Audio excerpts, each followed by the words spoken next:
Hi everybody, welcome to Stamping with Melva.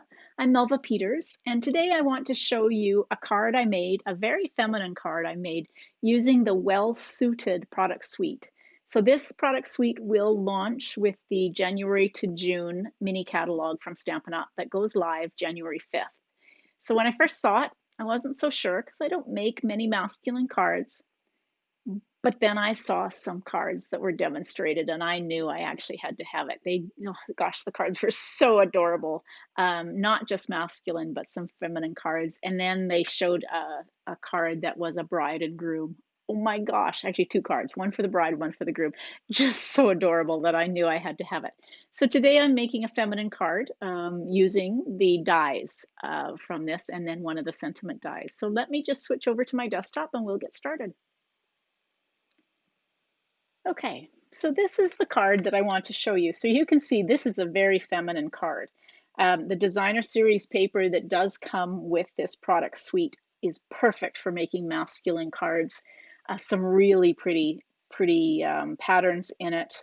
I guess pretty is not the right word for a masculine card, but they're really lovely designs. And Stampin' Up! Actually went to the trouble of scaling down the patterns in the designer series paper to make them appropriate for the size of the dies and the tie die that comes with this product suite. So these are the dies. So you can cut out a tie or bow ties, the lapels on a suit, the pocket. It's a stitched pocket. It's really cute. This is the collar, placket, and then these adorable little buttons. You probably can't see, but the buttons actually emboss so it cuts out 6 little buttons that are all embossed. And then a little stitched piece for the pocket if you were going to put a pocket on a men's shirt. For this card, I have decided that I'm doing a feminine card, and so instead of using the designer series paper, I have taken a piece of So Saffron cardstock and I have embossed it using, where did it go to? Here, the Parisian Flourish 3-dimensional embossing folder. Just so pretty. I would just love to have a sweater that had this pattern on it. So let me show you how easy this actually was. So I've got a piece of thick Whisper White cardstock that I have cut 5.5 by 8.5, and I have scored it at 4.25. Now, all of the measurements for this card and the written instructions will be on my blog that you can find the link to underneath this video. So cut your Whisper White cardstock, a thick Whisper White cardstock, 5.5 by 8.5, and score it at 4.25, and fold it and crease it to make your card base.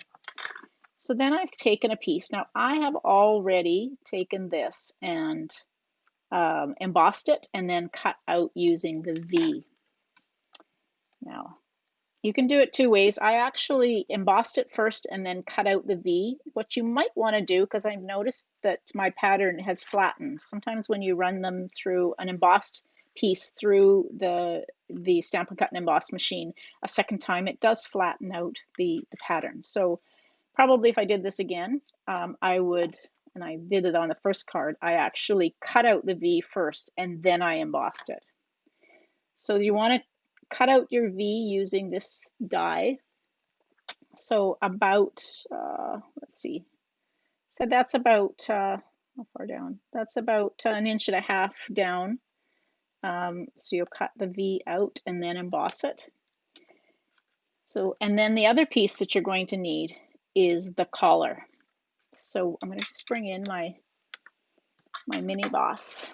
This is the mini Stampin' Cut and Emboss machine, and it's perfect for the size of the dies that you need. So I'm just going to take this, and this will cut out the collar.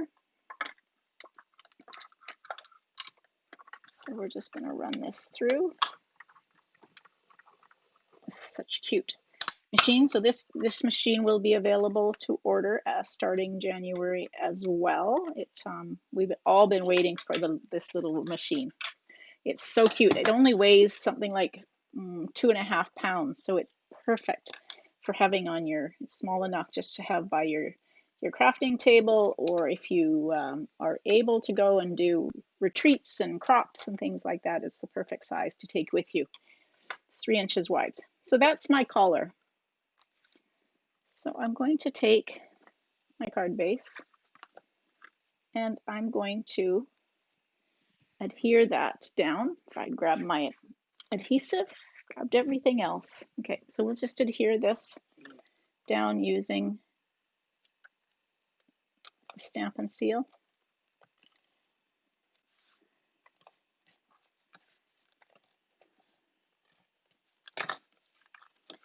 Okay.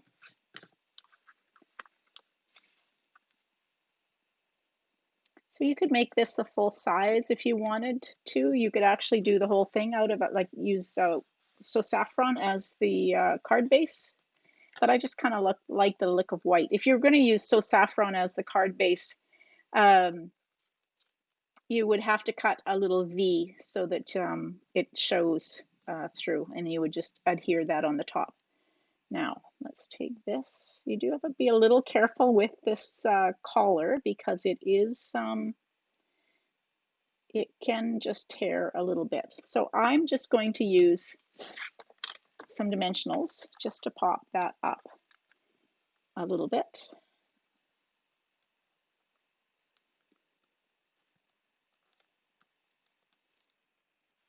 This is just a quick and easy card to make. It really goes by, or goes very quickly. So let's put that in the middle and get it lined up with the top of the card. That would be a better thing to do. Ah, there we go. The dimensional came off, but that's all right.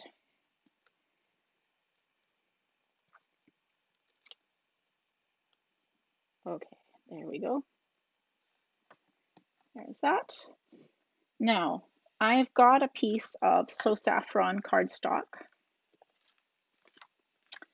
and I do need to trim it just a little bit because I'm going to use my mini boss, my baby boss, to cut it. And so this is only 3 inches wide. So I've grabbed these are the succulent dies. This is also one of the new products. These dies coordinate with the Simply Succulent stamp set, but there's some lovely labels in that set of dies that I really like. So I'm just gonna take one of those dies and I'm gonna cut it out of the So Saffron cardstock. So you just need a scrap of So Saffron cardstock to do this. My die back before I lose it. All right, there's that. Okay. So for this label, I'm just going to stamp. I'm going to take this happy birthday to you sentiment. There's some really nice sentiments. Not all, I mean, the happy birthday, thank you, you're the best. Don't just have to be masculine. They're perfect. All right, so we'll take the happy birthday to you. And I'm just going to use Tuxedo Black Memento ink for this. I just want to try use my grid paper to see if I can make sure I get it roughly aligned. There we go. Okay, and I'm going to stamp it to the left-hand side because I'm actually going to cut this off. I don't want the full label. There we go. And now that I've got this, I'm just going to take it and I'm going to trim it. Where'd my scissors go? I'm going to trim it just off. And I'm going to just use dimensionals to pop that up. I can never use enough dimensionals. I like to pop things up. All right, and I'm just going to put this down here in the corner there. So the last thing for this card, let's see if I can get my, all right, I've got some, I'm running out of pearls, so I don't know, oh, I do have enough, I think. I might have to alternate. So I've got my take your pick tool. Let's see, how many did I use on the card? 2, 4, 6, 7, and I only have 6. So I'm going to alternate large and small pearls here. So I'll start in the middle. And so all I did was just kind of eyeball where I want it to go. and then add the extra pearls side by side. I'm alternating the large and then the next size, the medium size. And then another large. Doesn't that look like a pearl necklace? So cute. Oops. There's that. Just pressing them down with my Take Your Pick tool. And just underneath the collar. There. Press it down. So I better put the pearls on my wish list, my shopping list. Okay, so there's my card. You can see that because I ran it through and cut out the V after I had embossed it, it is a little flatter, but it's okay. So that's the card, quick and easy to make, a little bit of cutting, but oh my gosh, these dies, you are going to want to put these dies on your wish list coming. So I did share a masculine card on an earlier blog post a couple of days ago, so you can check that out as well. It uses the suit. I made a suit out of the gray pinstripe and then a nice bright red tie. And I'll be sharing more of these cards over the course. I've made another polo shirt, a golf shirt. That would be perfect for the special man in your life that loves to golf. You can make that, and yeah. So I'm sure you'll be seeing some amazing cards made out of this, and you're going to want to add this to your wish list. Okay, let me just switch back. There we go. So I hope you enjoyed that card and saw how quick and easy it is to make a cute card, and how easy it is to make a feminine card using this product suite. So while you're over here checking out this video, I'd love for you to subscribe to my YouTube channel, and you can do that just by clicking on the subscribe, and you'll get notified on when I post new videos. So I hope you enjoyed that. Thanks for dropping by. Bye, everybody.